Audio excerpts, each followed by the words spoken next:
Assalamualaikum warahmatullahi wabarakatuh. Apa kabar kalian di sana? Semoga kalian dalam keadaan sehat walafiat ya. Selamat datang di pembelajaran seni budaya dengan seni hidup kita penuh warna. Nah, pada pertemuan ini kita akan membahas bab 1 seni rupa tentang seni lukis. Apakah kalian semua sudah tahu apa itu seni lukis? Sebelum ke pembahasan, kita harus terlebih dahulu mengetahui pengertian dari seni lukis. Seni lukis adalah kebebasan berekspresi sebagai ungkapan perasaan manusia yang dituangkan dalam bidang dua dimensi dengan menggunakan garis dan warna. Jadi seni lukis ini merupakan karya seni rupa dua dimensi. Selain harus mengetahui pengertian dari seni lukis, kalian juga harus mengetahui pengertian dari melukis. Apa itu melukis? Melukis adalah kegiatan seni lukis di dalam permukaan yang datar dengan melibatkan ekspresi, emosi, dan gagasan secara penuh. Jadi kegiatan dari seni lukis inilah yang disebut dengan melukis. Nah, sekarang kita masuk ke pembahasan mengenai gaya dan aliran seni lukis. Gaya dan aliran lukisan modern dibagi menjadi 3 gaya. Yang pertama representatif, yang kedua deformatif, dan yang ketiga non-representatif. Nah, ketiga gaya lukisan ini memiliki aliran-aliran yang berbeda. Mari kita bahas mulai dari gaya lukisan yang pertama, yaitu gaya representatif. Gaya representatif adalah perwujudan gaya seni rupa menggunakan keadaan nyata pada kehidupan masyarakat dan gaya alam. Gaya representatif dibagi menjadi 3 aliran. Yang pertama, aliran naturalisme, yang kedua, aliran realisme, yang ketiga, aliran romantisme. Kita bahas mulai dari yang pertama, yaitu aliran naturalisme.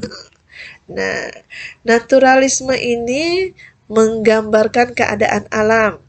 Coba perhatikan lukisan yang ada di tengah ini adalah contoh lukisan dengan aliran naturalisme. Lukisan ini menggambarkan keadaan pegunungan yang ada tebingnya dan ada aliran sungai di bawahnya. Yang kedua, aliran realisme, yaitu menggambarkan kehidupan masyarakat. Contoh lukisan yang Ibu ambil adalah lukisan pasar. Lukisan itu menggambarkan keadaan pasar dengan banyak pedagang yang sedang berjualan di dalamnya. Yang ketiga, romantisme.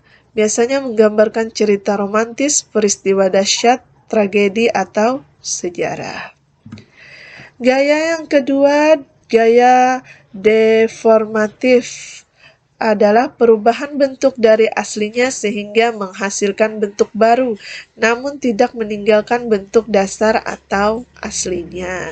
Gaya lukisan deformatif ini mempunyai 4 aliran.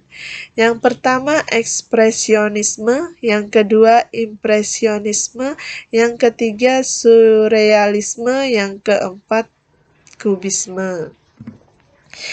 Ekspresionisme adalah aliran seni rupa yang penggambarannya sesuai dengan keadaan jiwa sang pelukis yang spontan saat melihat objek lukisannya. Ini adalah 3 contoh gaya lukisan dengan aliran ekspresionisme. Yang kedua, aliran impresionisme. Aliran atau gaya seni rupa yang penggambarannya sesuai dengan kesan objek yang dilukis. Impresionisme berasal dari kata impression, berarti kesan sesaat. Nah, ini contoh lukisan dengan aliran impresionisme. Yang ketiga, surrealisme, aliran atau gaya seni rupa yang melebih-lebihkan kenyataan, kebanyakan yang menyerupai bentuk-bentuk yang sering dalam mimpi. Nah, ini adalah contoh lukisan dengan aliran surrealisme. Biasanya, aliran lukisan dengan aliran surrealisme ini di luar logika manusia pada umumnya, seperti nih ada contoh lukisan katak dengan kepala jam waker. Kan itu tidak mungkin. Nah, jadi ini adalah contoh-contoh lukisan dengan aliran surrealisme. Yang terakhir, kubisme. Aliran atau gaya seni rupa yang penggambarannya berupa bidang persegi 4 atau bentuk dasarnya kubus. Kubisme berasal dari kata kubus yang berarti persegi atau segi 4. Nah, ini adalah contoh lukisan dengan aliran kubisme.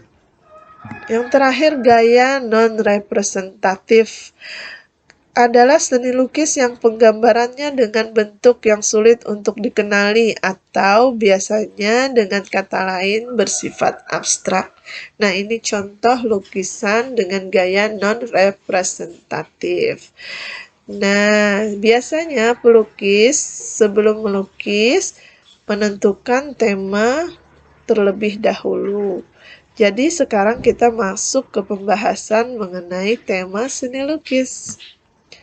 Tema seni lukis ada 6. Yang pertama, hubungan manusia dengan dirinya. Biasanya pelukis terkadang menjadikan dirinya sebagai objek dari lukisannya. Yang kedua, hubungan manusia dengan manusia lain. Nah, tidak menutup kemungkinan pelukis menggunakan manusia lain atau orang lain sebagai objek lukisannya. Yang ketiga, hubungan manusia dengan alam sekitar. Nah, biasanya pelukis menjadikan alam sekitar sebagai objek lukisannya, misalnya pemandangan laut, pemandangan pegunungan, sawah. Yang keempat, hubungan manusia dengan benda. Yang kelima, hubungan manusia dengan aktivitasnya. Dan yang terakhir, hubungan manusia dengan alam khayal. Nah, sekian pembahasan kita hari ini. Kita lanjutkan pada pertemuan berikutnya. Ibu ucapkan terima kasih atas perhatiannya. Wassalamualaikum warahmatullahi wabarakatuh.